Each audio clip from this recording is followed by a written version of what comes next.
Hi, I'm Harry Pozicki. I'm chair of the Citizens Campaign, and I want to welcome you all. We're going to go through a course on how you don't need to be an elected official to get things done. That's basically what we teach in the Citizens Campaign. And we teach it in 5 courses.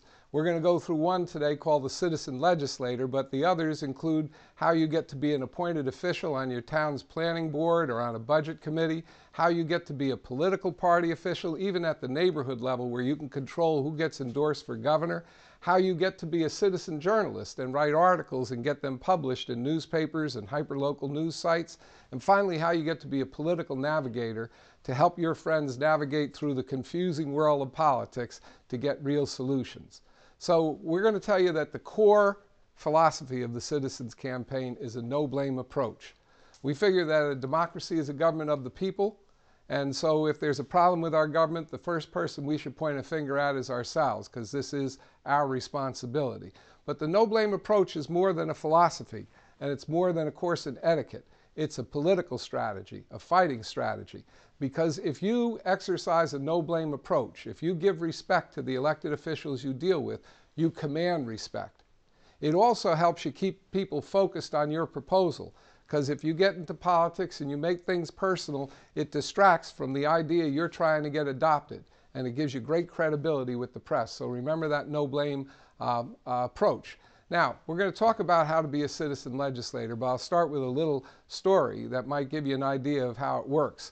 My wife and I created the first course in this, and we taught it to a group of juniors and seniors in Plainfield High School. And the students decided that they wanted to be citizen legislators, and they wanted to get their own proposal adopted. So they thought, what would they propose for adoption? They thought, well, what we'll do is we want to get all of the contaminated sites, the environmentally contaminated sites in the city of Plainfield cleaned up. So they went and they made records requests. We showed them how to get information from the government, and they found out where all the sites were. And they put it on a map of the city. And some of the students said, hey, that one's right next to my playground, that's right next to my house. And they decided that they would go to the planning board and ask the planning board of the town to adopt an environmental plan to get grants and to clean up these contaminated sites. Now, they learned this no-blame approach, and they went into the planning board. They were very respectful. They presented their map and their proposal that the planning board adopted an environmental plan. And the chairman of the planning board said, you know, students, you should go home because Plainfield's all developed. We don't have an environment. And the students were really frustrated. They came back to class. They were real angry with my wife and me. They said, wait a minute, you taught us to build this constructive proposal and use this no-blame approach, and we didn't get anywhere with it. They sent us home. So I said, well, think about it a little bit. What else can you do? What else did we teach you that you can use? And they thought, oh, yeah, about those political party people in the neighborhoods, because they are the ones who get to figure out who's going to get endorsed for mayor and council, and they recommend people to get appointed to the planning board. So then they went to the neighborhoods where the contaminated sites were and went to the party officials there and said, look, you got a contaminated site in your neighborhood. Will you help us get the planning board to adopt an environmental plan? And most of the political officials said, okay, we'll do it. One of the ladies said to the student, listen, you go back and you do your book learning at school and you leave the politics to us. And the senior, she was a senior in high school, she said to the woman, she said, well, we learned one thing in this class in school about power politics, that I could run for your seat. All I got to do is fill out a petition and get 10 names on it, and I might be able to take your seat. Well, that political party leader became the most powerful advocate for an environmental commission because she didn't want this young person running against her and saying she didn't care about the environment in her own neighborhood. So they went back to the planning board, and with the political power that they used, all of a sudden, they got the planning board to adopt an environmental plan. So if juniors and seniors in high school can get results, can take charge and get results like that, everybody can. So that's what we want to teach you right now as to how to be a citizen legislator. And the difference between being a citizen that just goes to a town council or school board meeting or planning board meeting with an idea and a citizen legislator is that they build a proposal that can be voted upon. Something that can be adopted right then and there, not just an idea. And they can go before any elected officials, they can go before any appointed officials, not just on the local level, but on the county and the state level. So being a citizen legislator is a way to get things done without having to be elected. Now, there's two laws that you need to know about that give you this power, all right? One's called the Oprah law. Now, that's not the talk show host Oprah. That's an acronym for the Open Public Records Law. It's the right to know law. You can get any government information that a mayor or council or other elected officials can get by filing a request under this Oprah law, and they have to give it to you within 7 days. And the second law is the right to speak law. That gives you the ability to sign up and speak at an agenda meeting of the governing body or other government entities. Same time that the elected officials are going to put their own ideas on the agenda, you can put your idea on the agenda and you can get it adopted. So those two laws, the right to know law and the right to speak law, they're in a free book that's part of our website, thecitizencampaign.com, and you could look at it and get more information about those laws. We'll talk more about it. But we're going to look at just going through one example of something that you can do. And we'll say this is something that came from citizens, proposing an energy audit in your town. That's so you can audit and see whether the buildings are wasteful with their energy, and you can save money and save the environment at the same time. But you got to start by defining the problem. That's step one. You got to be able to tell the elected officials, look, this is a big part of your budget. And there's a state proposal to cut energy use by 20% by 2020, so that they're starting to see that there's a real problem and you've got a real solution to it. Step two is to research what the government has done about energy audits in your town. So you do these government records requests, these Oprah requests, and find out what they did. Now, why would you do that? You're going to do that because instead of coming in and wagging your finger, remember this is a no-blame approach, if they've done anything, if they've done any study on how to lower energy costs, you're going to find it. And you're going to be able to come in and say, you did something really good, and we want to work with you, and we want to build on what you've done. Now, that's a lot better way than coming in and saying, we don't think you know what you're doing, and you should do what we say. So building on what they've done already is part of the no-blame approach, and you should look for something to build on. So then you make the records request, and you see exactly what they've done and what you're going to compliment them on before you make your proposal to take it further. If you make these record requests, they got to give it to you within 7 days. You can view the records for free. So you're in good shape there. And if they refuse, there's a Government Records Council. It's in the book that's part, I'll show you this book here, that's part of our website. And you can see exactly how to look it up. And without spending any money, you can get the Government Records Council, make the mayor and council give you the records that you request. Now, you got to make sure that the government body that you're before has the authority to do what you want. Because if you go and you say to them, we want you to create an energy policy for the nation, and it's your town council, let's say that's the federal government. You tell them you want them to do something that has to do with making better roads and better traffic flow to reduce pollution, and they'll say, well, that's a county road. But if they've done something on it before, if you made a record request and you found they already did something on it, then they have the power to do what you're proposing. So that's the third step, is make sure they got the authority. Now, you can't go in and make a proposal unless you figure out where you're going to get the money for it, especially in today's world. All right? Because if you do, you'll come in, you make a brilliant proposal, and people will say, yeah, where are we going to get the money for that? There's no money in the budget. But if you do a little research, you can find it. And if you're proposing an energy audit, then there's a lot of programs that'll give you grant money so that the city doesn't have to spend a penny to be able to do the energy audit, find out where the energy waste is, and make a plan to save money. So that's a real good thing. Under the New Jersey Clean Energy Program, you'll find that these grants are available. Now, let's just summarize. You define the problem, let them know that you have a real issue that has to be dealt with. You research their past actions so you can build on it, not just come in complaining. You make sure that the proposal you have is within their authority, and if they've acted on it before, you're golden. And finally, identify where you're going to get the money to do it. Now you've got something that's more than an idea. Now you've got something that's ready to adopt. And we're going to give you some helpful hints now politically on how you get it done. This is not your grandma's civic, so listen carefully. First, look for best practice examples. If you go and look at other towns, like in energy audits, you could look in Montclair or Edison, Morristown. where they've done energy audits and they're saving hundreds of thousands of dollars a year, year after year. So that's going to get people's attention. If you say, look, it's been done already, and here's some towns where it's happened, then you've got a best practice, and that's the best tip to start with. The next is if they're not ready to move fully on what you want, don't give up. Get some traction. Tell them, well, look, why don't we do an energy audit of just one of the buildings? Do a pilot. Or let's phase in an energy audit. If we don't have enough time or enough money, let's just do it for the municipal building, and then next year we'll do it for the public works garage, and so on. So that makes it harder for them to say no, because you're saying, look, I'm just asking for a little. Just help me out a little. So phasing and piloting, that's a good way to get traction. Now, here's a hint that's an important political hint. You got to time your presentation. What does that mean? Well, if you go in around election time, they're going to listen to you a lot more than if you go in some other time during the year.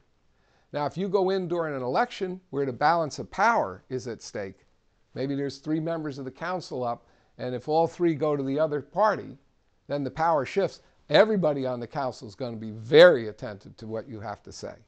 And lastly, think about presidential campaigns as a time to go in when there's a presidential campaign. And you know why that is? All the local officials control the local vote during the campaigns, which are not big campaigns, just local campaigns for the mayor and council. But when there's a big campaign, governor and especially presidential, then people who don't normally vote start coming out. And those are people that the mayor and council may not have control over. So coming out during a presidential campaign the month or 2 before to make a proposal, they're going to listen especially hard to you. Now, you need to be able to use your right to speak, right? And that means understanding that you do have a right to come in at the agenda meeting and to make an adoptable proposal. After you've done your research and you get it into a proposal that has funding and is built on what they've done before and within their authority, so they have to be able to either say yes or no on it. You got an adoptable proposal and you're ready to go to the agenda meeting and ask them to put it on the agenda. To do that, you want to make a respectful presentation. And you need to know the rules first. Every town, you can ask the town clerk, has a set of rules for when citizens speak. They'll tell you when it is during the meeting, whether you get 3 minutes to speak or 5 minutes or 10 minutes, whether you've got to sign in or not. And so you need to know the rules of the game. Any game you're going to play in sports, you need to know the rules. Well, if you're going to get into the sport of politics and government and you want to speak and make a proposal, get those rules. They're usually 1 page. It's not a lot to learn. And then campaign for your issue. Now that doesn't mean buy a bunch of TV commercials. Nobody can afford that these days anyway, or go around door to door, but it does mean show up and submit copies of your proposal to all the members of the mayor and council, and maybe to the town attorney. And if you get to the meeting early, give a copy to the members of the press. Then they're going to be paying attention when you stand up because they're going to know that you have a real idea. And introduce yourself. You may be surprised. Somebody on the mayor or council might know someone that's related to you. And if you go in, you introduce yourself, and you're respectful, people are going to pay more attention to you. They're going to say, here is somebody. And you're going to get that kind of respect. And see if you can find a sponsor. Sometimes somebody on the council might say, well, what are you here doing? And you'll say, well, I'm here to propose an energy audit. And they'll say, that sounds like a good idea. And say, well, would you consider sponsoring that? Because you need somebody to say, I'll sponsor that proposal, and somebody to say, I'll second that, and then they have to take a vote. So that's really good. That's very important. And when you get up to the microphone, use the no-blame approach. Mr. Mayor, Madam Mayor, or Mr. Council President, Madam Council President, my name is Harry Pozicki. I'm a resident of this town, and I appreciate the opportunity to speak to you tonight.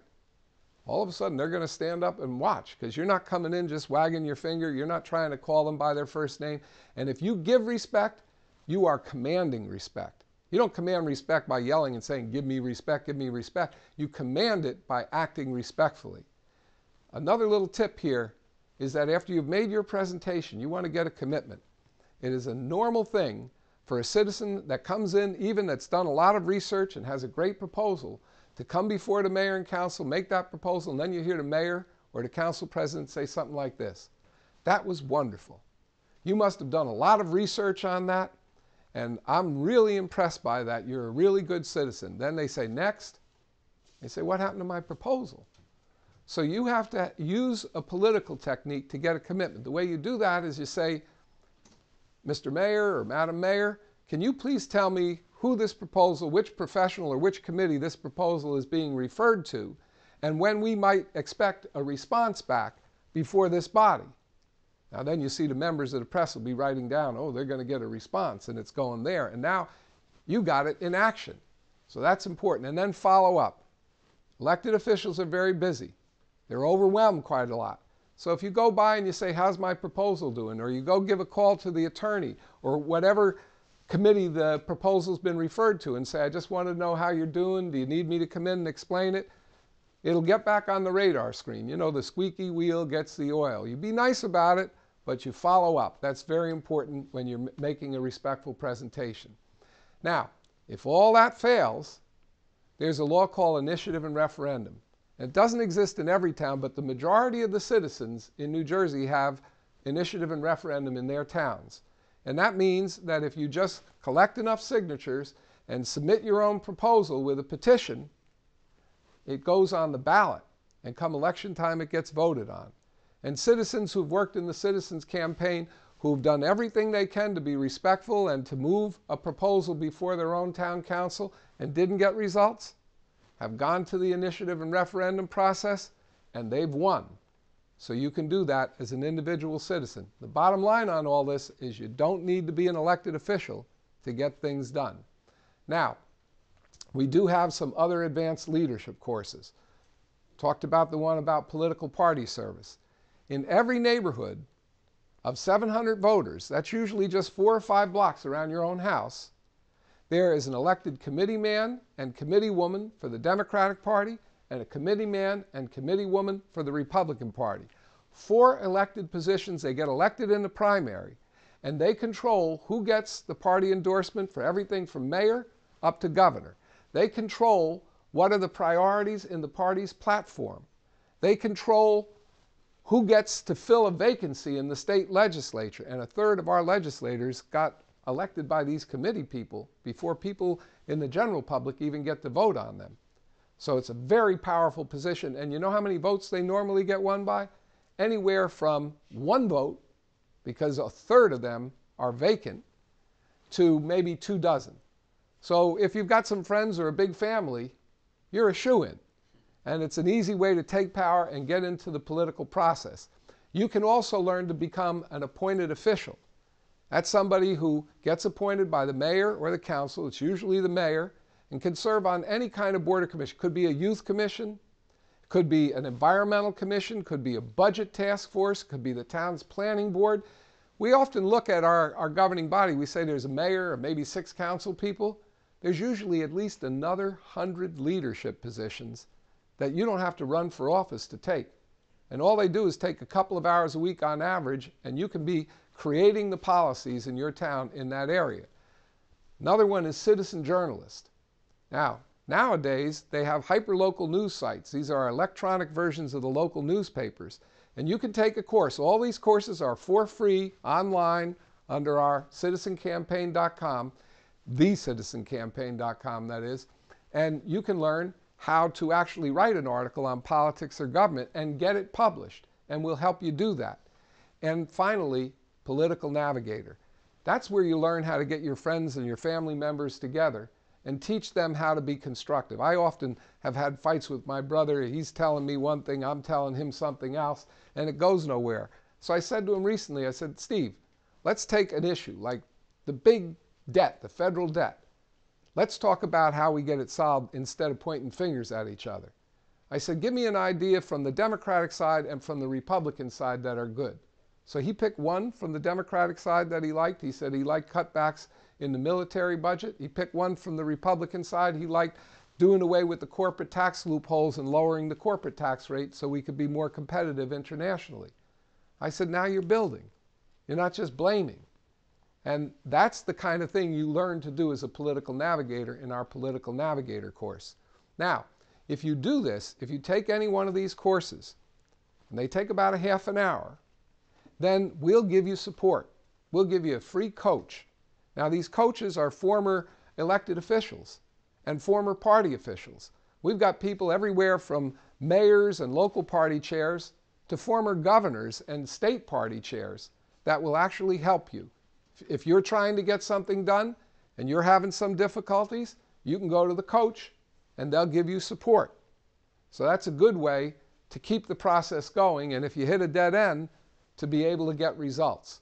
We also will give you access. If you come up with a constructive proposal, something that could make a difference, maybe not just in your town, but in other towns, we'll give you our legal team. And our legal team is headed up by a former Supreme Court Justice, and there are over 50 attorneys who are experts in government law. Several of them are former chief counsels to governors, and they could be your own private coach. That means if you got a question, you can email them a couple times a month, say, I got blocked on this thing, or I got stopped here, what do I do next? And the coach will help you out with that. So that's very, very powerful, and the legal team will help you make the idea into a ready-to-adopt law. They'll actually write out an ordinance or a resolution, a law that you can bring in at the agenda meeting and say, can we put this on the agenda for discussion? We'd like the mayor and council to vote on this. So that's very powerful to have that kind of support, and it gets results. Citizens who have taken this course, who have used the book with the rules in it, the political rules that we talked about, and who have used the coaches and the legal team that we offer, have already gotten laws adopted in over 200 towns in New Jersey. And some of them have been powerful laws that have gone all the way up to the federal government. I'm going to give you a quick example. Once, this happened several years ago, almost 5 years ago now, I guess, citizens said, why is it that when a government contractor is trying to get a government contract from an elected official, they can give the elected official big campaign contributions? Isn't that going to force up the cost of the contract? Sounded like a good issue to deal with. That's defining a problem. If you're going to have contracts traded for political contributions, they're going to be expensive contracts. So that process known as pay-to-play was attacked by a citizen who said, I want to have a law that says that whenever a government contractor is negotiating with an elected official over a government contract, they can't be making political contributions. So that was drafted up into a law by the legal team. And when the citizens took it before their town council and got some friction initially, the coaches told them how to introduce it and how to be respectful and how to use the levers of power that are necessary. And so first, one set of citizens got adopted, and then several, and then over 100 towns adopted it. And then that law got adopted at the state level because there were so many legislators whose towns had that law that they had to pass it at the state level. And then the law that got passed here in New Jersey, New York Times said it's the most powerful pay-to-play reform law in the country, suddenly got adopted in Philadelphia, in Colorado, in Connecticut, and started going across the country. And recently the president has started to circulate an executive order to use this same kind of pay-to-play reform law to stop waste in government contracting at the federal level. Now that came from individual citizens who learned that they didn't need to be elected officials to get things done, who learned that if they took a half-hour course and used our coaches and our legal team, that they could take charge and get results on their own. So our dream is so that we can have a democracy for the 21st century. We've got a 21st century that's accelerated by technology, and problems are coming faster than they ever have before. It's connected us as a worldwide community, so problems are more complex than they ever were before. So how are we going to do that with an old-fashioned democracy where all the problem-solving capacity is just in our elected officials? It's not going to work.